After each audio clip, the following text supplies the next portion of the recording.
Yun, no? Hinabago ba sa bagong update? Kung okay naman eh, no? Nagkaroon ng 60 FPS yung front camera. Yes. Welcome! Welcome!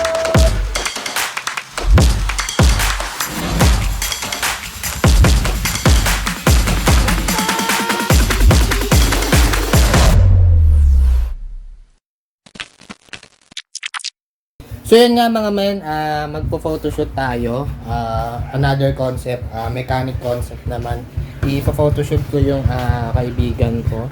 So ayun, pupunta ako doon sa kaibigan ko, kay Charoy. Medyo wala akong magawa ngayong araw na to. Ipo-photoshoot ko siya pero hindi niya alam na pupunta ako doon para mag-photoshoot sa kanya. Bali ang magiging concept ko is the mechanic.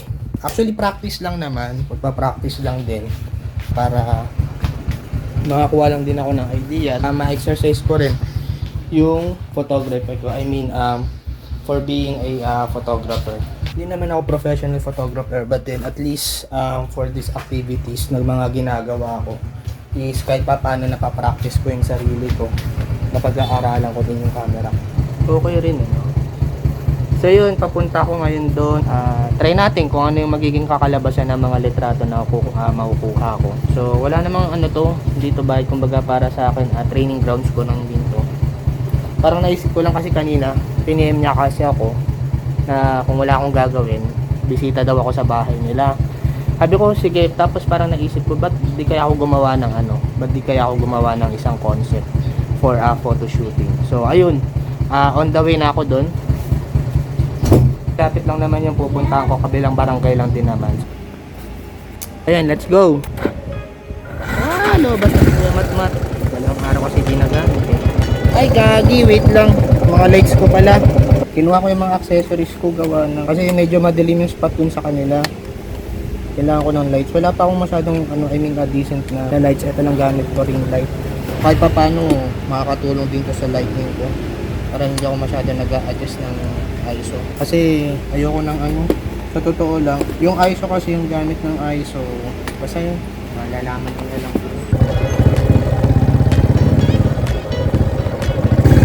Dahan-dahan lang tayo kasi hindi masyado nakasara yung top box ko, baka mahulog yung mga gamit sa loob.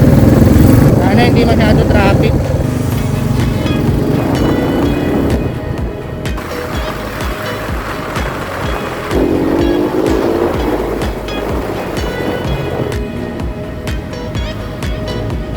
Wala sa isip ko, mahuhulog pala akong gamit sa top box ko at mabilis ako kanina.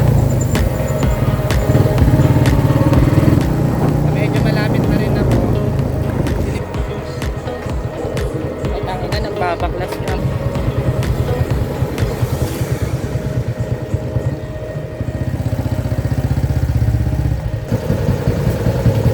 Ayan siya. Ginawa pa ako eh. Babalik ko ba lahat ng kaha? Hindi ko kasi sinabi kagad eh. So ayan, magpe-prepare ako dito. So ayan, dito ako magpo-photoshoot ngayon. Medyo darkish yung magiging preset niya, pero ewan ko kung ano lalabas dun sa magiging editing ko sa Lightroom. Pinagdag sila kita. Pinakaayaw ko. So wala pa akong decent na ilaw. Ito lang muna, binigay lang sa akin. Ito lang muna gagamitin ko, pampatulong lang kasi medyo madilim yung dito. Yung color tint dito.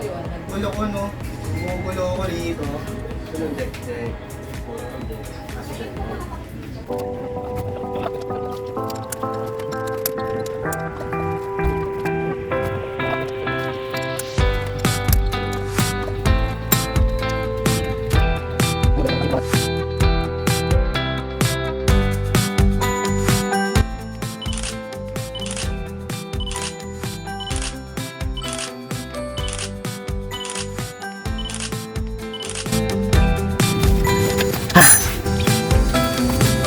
Pala matandid-kandid na ito.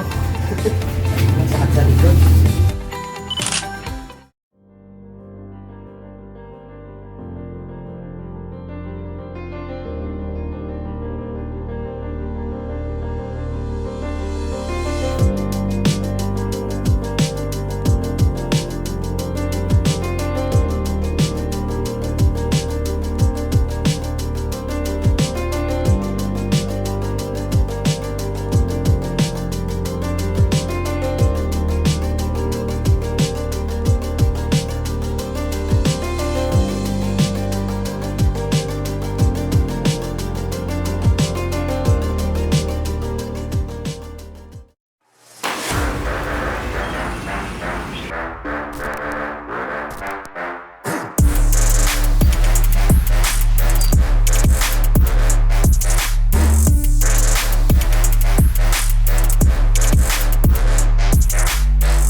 Yun no.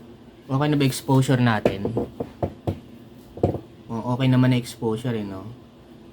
So yun nga mga men, sana naman itatapik ang ilang minuto ng buhay nyo. Nabudol na naman ata kayo. Another content, another vlog na naman ni Tata Pek ang ipina-edit sa akin. Actually matagal niya nang gustong mag-photography. But then, ngayon lang kasi siya nagkaroon ng pagkakataon na nagkaroon ng camera, sarili niyang camera. Sinisikap niya lang na, para ma-practice naman niya yung skills niya about photography. So, actually marami na rin naman siyang nagawa kahit papano. Ayan. So, ayun. And then, salamat din sa mga naging kliyente niya. Though still amateur pa rin naman si Tata Pek.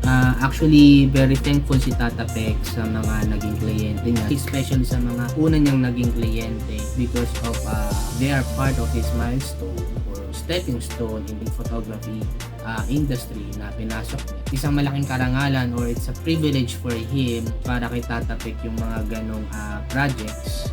So, bale, yun ang sideline ni Tata Pek minsan since nagkaroon siya ng own camera kasi before nangihiram lang din siya sa mga pinsan niya. Before kasi gusto niya na sumabak din sa photography industry. But then, medyo, alam mo yun, medyo may kamahalan din talaga. Maraming aspeto ang photography. But then, kanya-kanya lang naman kung saan ka lilinya, kung ano yung magiging passion mo, kung saan mo nakikita yung sarili. So, yun. If na magkakaroon kayo ng mga photoshoot or if ever na magustuhan nyo yung mga portfolios ni Tata Pek, ayan. And eto, yan. Call him na lang. So, kaming dalawa gumagawa nun. Ako yung taga-edit niya, si Tata Pek yung photographer. Isang malaking karangalan or it's a privilege for him na kunin nyo siya sa mga service niya. Though, pinapaliwanag naman niya before niya naman i-accept kahit gusto niyo agad. Before naman niya i-accept yung project na yun. Meron naman siya mga terms and condition because of lack of his equipment pa. So, dinidiskartehan niya na lang muna. Katulad nga nito, itong dito lang sa kwarto namin, mga DIY na mga lights. At least kahit papano na ipoprovide niya yung tamang exposure na ginagawa sa akin ng lights. Soon, siguro darating din tayo dyan, makakabili rin tayo ng mga tamang gears and equipments about the photography or videography lines. And ako naman, taga-edit lang din naman ako. So, yun. Kung umabot ka man sa video na to, men, maraming salamat. Please feel free to subscribe and give it a thumbs up button. See you on the next vlog. Peace!